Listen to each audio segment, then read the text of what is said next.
Today for my presentation, this is my audience. Oh. Hi, my name is Amy Greeno, and today I'm going to present to you all on why I am pro for organ donation. After asking 3 random people ranging from the ages of 10, 27, and 87, I have come to find out that they all have various reasons and understandings of what organ donation is. The 10-year-old stated that it was just a simple way of saving people's lives and giving your own body parts to other people. The 27-year-old said, so that you can save lives. And the 87-year-old said that saving people's lives after yours comes to an end.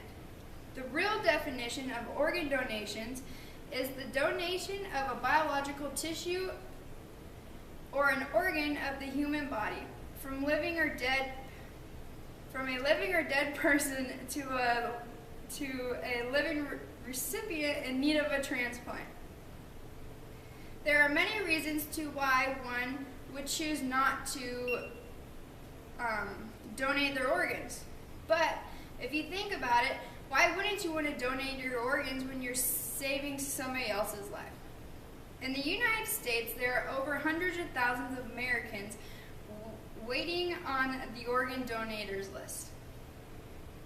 I have found that this number is growing rapidly because there is an average of only 33,000 organ transplants done every year.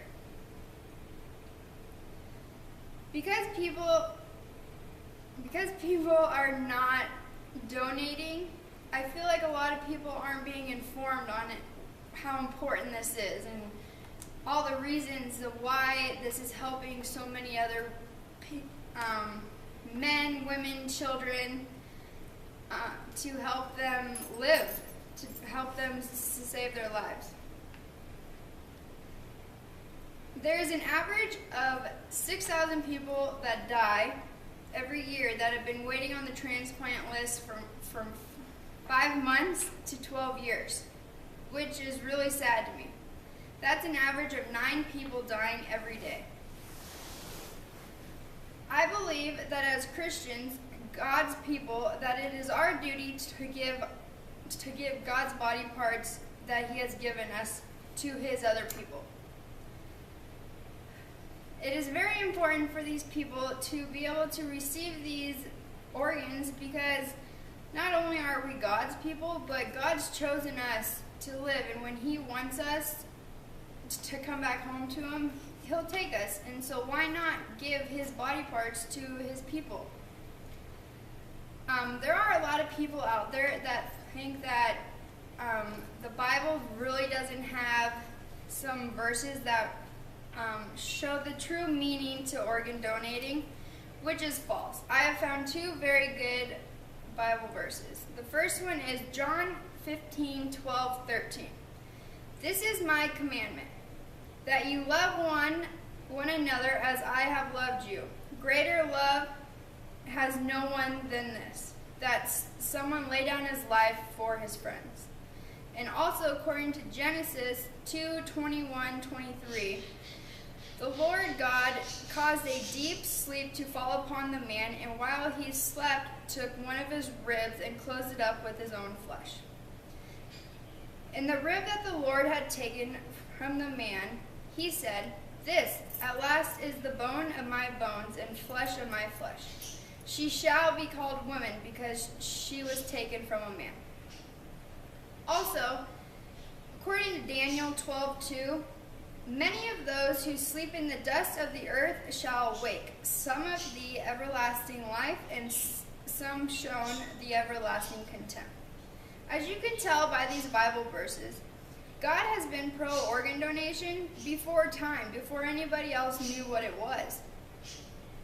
So the question as a Christian, one of God's people, is why should we choose to deny God's people our organs that He has used to simply allow us life and to simply create us?